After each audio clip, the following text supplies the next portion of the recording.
The year is 1921, October. A heavy blizzard is pressing against the windows of a townhouse on Beacon Hill in Boston. Inside an upstairs bedroom, a 74-year-old man named Ezra Whitcomb is dying of pneumonia. He has been the head of one of the oldest private banks in New England for more than 4 decades. His son sits beside the bed with a leather notebook in his hands. The old banker can barely speak. His breath comes in shallow rattles, but he gestures for the pen. For almost an hour he writes. When he finishes, he hands the notebook to his son and tells him to lock it in the family vault. He tells him never to open it while certain men are still alive. The son obeys. The notebook remains sealed for 47 years. When it is finally opened in 1968, the family realizes their father had been carrying a secret since the autumn of 1910. A secret about a private meeting on a remote island off the coast of Georgia. A secret about the small group of men who designed the Federal Reserve System. And a secret about why he, alone among the senior private bankers of his generation, refused to join them. If you find stories like this one worth preserving, take a moment to subscribe to this channel and turn on notifications. The history we are about to walk through was buried for a reason. Every subscriber helps keep this kind of research alive. Now, let us begin. To understand Ezra Whitcomb, we have to understand the world he grew up in. He was born in 1847 in Pawtucket, Rhode Island. His father was a textile merchant who handled loans for other merchants on a personal basis. There was no Federal Reserve. There was no central bank of the United States. The country had tried twice to create one, under Hamilton and again under Madison, and both times the charter had been allowed to die. The American economy of the mid-1800s was a patchwork of state-chartered banks, private bankers, and local clearinghouses. It was inefficient, it was unstable, but it was decentralized. No single institution controlled the supply of money. No single board of directors decided the price of credit for an entire nation. Whitcomb came of age during the Civil War. He watched the Lincoln administration issue the greenback dollar, a currency printed directly by the Treasury without any backing from a private bank. He saw the National Banking Acts of 1863 and 1864 reshape the system. By the time he was 25, he had inherited his father's small lending operation. By 35, he had grown it into one of the most respected private banks in New England. He was known for 2 things. The first was an almost obsessive caution with depositor funds. The second was an unusual willingness to extend credit to small manufacturers and farmers when the larger Wall Street houses considered them beneath their interest. He kept ledgers in his own handwriting. He refused to expand beyond what he could personally oversee. He turned down 3 offers of merger from New York houses between 1895 and 1908. This is what set him apart from the men he would later refuse to join. In November of 1910, a small group of the most powerful financiers in the United States boarded a private train car in Hoboken, New Jersey. They told their staff they were going duck hunting. They were not going duck hunting. They were going to Jekyll Island, a private retreat off the Georgia coast owned by J.P. Morgan and a handful of other titans of the era. The men on that train included Senator Nelson Aldrich, the chairman of the National Monetary Commission, and the father-in-law of John D. Rockefeller, Jr. Paul Warburg, a partner at Kuhn Loeb and a German-born banker who had spent years studying the European central banking system. Frank Vanderlip, the president of National City Bank, the institution that would eventually become Citibank. Henry Davison, a senior partner at J.P. Morgan and Company. Charles Norton, the president of the First National Bank of New York. And Arthur Shelton, an aide to Senator Aldrich. They used only first names during the journey to avoid being recognized by the railway staff.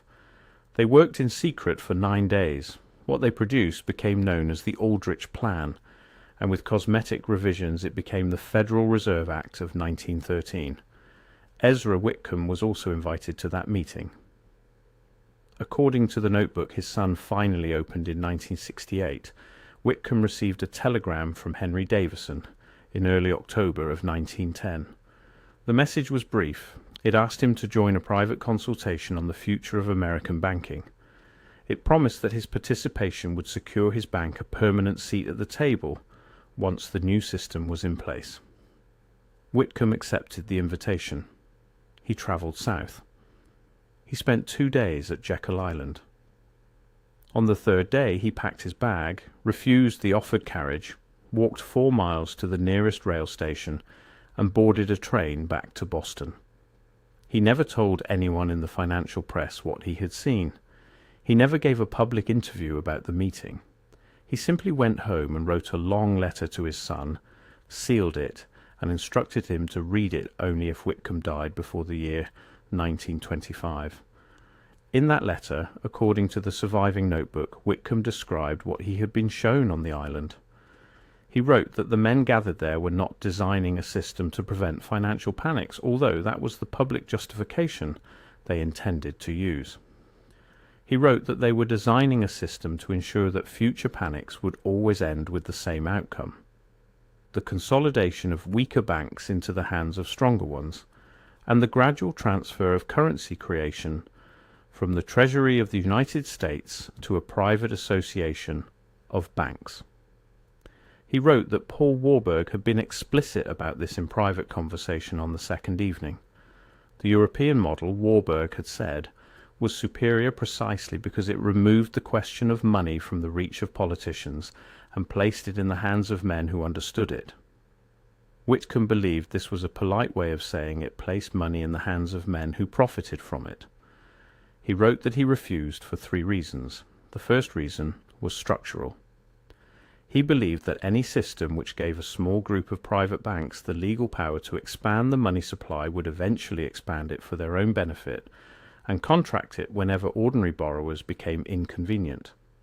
He had watched the panics of 1873, 1893 and 1907. In every case, the same pattern repeated.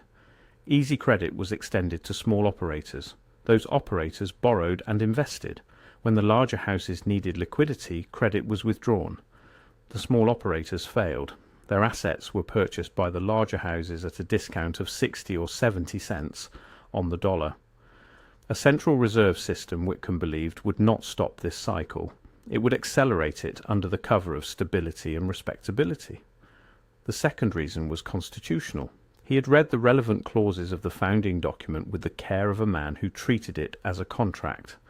Article 1, Section 8 gave the Congress of the United States the power to coin money and regulate the value thereof. It did not give Congress the power to delegate that authority to a private association. Whitcomb believed the Aldrich Plan, and any plan resembling it, was a transfer of sovereign power to a private body. He believed this transfer would not be undone in his lifetime or in his son's lifetime. He believed it would compound across generations. The third reason was personal. He had been raised by a father who believed that lending was a moral act, that a banker was a steward of other people's labour, that to inflate a currency was to steal from the savings of those who could not protect themselves. He could not, he wrote, place his name on a system designed to do precisely that. So he walked away. Between 1910 and 1913, while the Aldrich Plan was redrafted, renamed, and pushed through Congress as the Federal Reserve Act, Whitcomb wrote to several senators urging them to reject the legislation. None of the letters survived in the public record. The act passed on December 23, 1913, in a near-empty chamber 2 days before Christmas, when most of its opponents had already left Washington for the holiday. President Wilson signed it that same evening. Whitcomb was 66 years old. For the next 8 years he watched. He watched the First World War break out within 7 months of the Act's passage. He watched the new Federal Reserve System finance an unprecedented expansion of federal debt to pay for American entry into that war. He watched the money supply of the United States nearly double between 1914 and 1920. He watched a wartime inflation drive consumer prices to levels the country had not seen since the Civil War. And then, in 1920 and 1921, he watched the Federal Reserve sharply contract credit, triggering the Depression of 1920 to 1921, in which wholesale prices fell by more than 30% in 18 months. Farmers were ruined. Small manufacturers were ruined. The smaller state banks that had refused to join the Federal Reserve System were the first to fail. Their assets were absorbed at distressed prices by the member banks of the new system. It was exactly what he had predicted in 1910. He fell ill in early October of 1921. By the third week of the month he could not leave his bed. By the last week he could barely speak. On the night he died, with the blizzard rattling the windows of his Beacon Hill home, he wrote his final notebook entry. The pages that his son sealed away in the family vault. Those pages, according to the account later published in a small private printing in 1971, contained four things. The first was a list of names. Not only the names of the men who had been on Jekyll Island in 1910, but the names of the men Whitcomb believed had been groomed for the second generation of Federal Reserve leadership. Men he believed had been selected long before the public knew the institution would exist. He believed the system had been designed to outlive its founders. He believed the founders had chosen their successors with care. The second was a description of a conversation he had with Paul Warburg on the second night of the Jekyll Island meeting.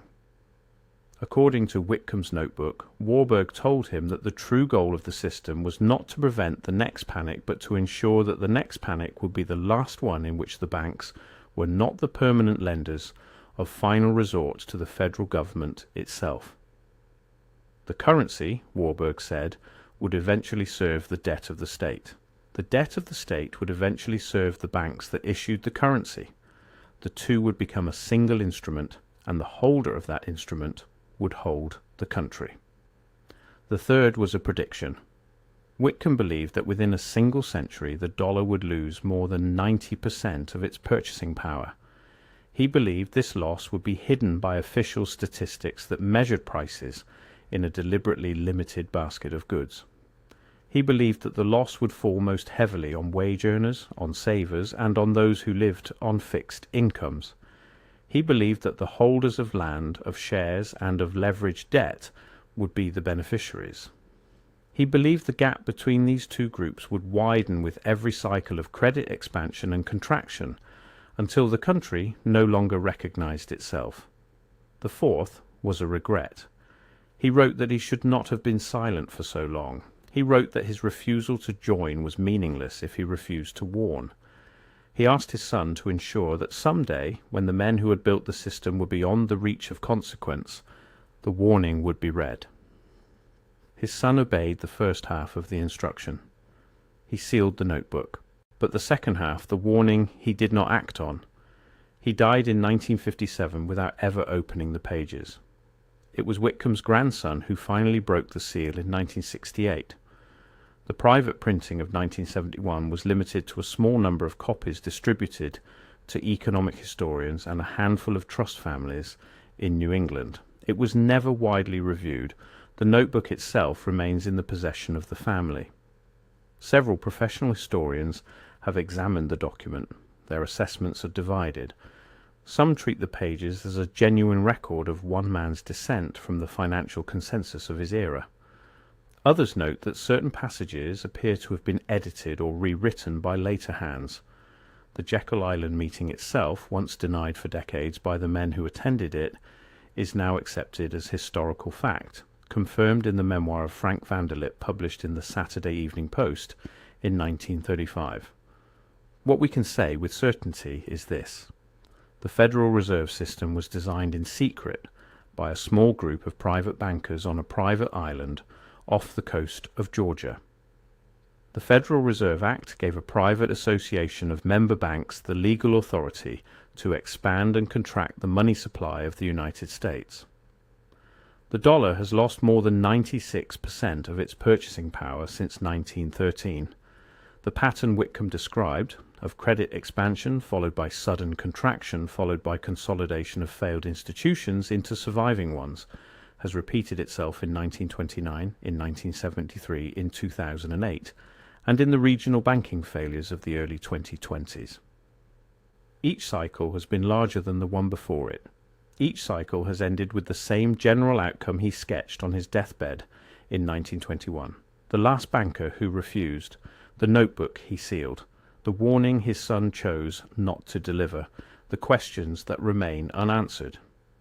If this story moved you, share it with someone who you believe deserves to hear it. The names of the men on that train have been preserved by history. The name of the one man who walked away has not, until now.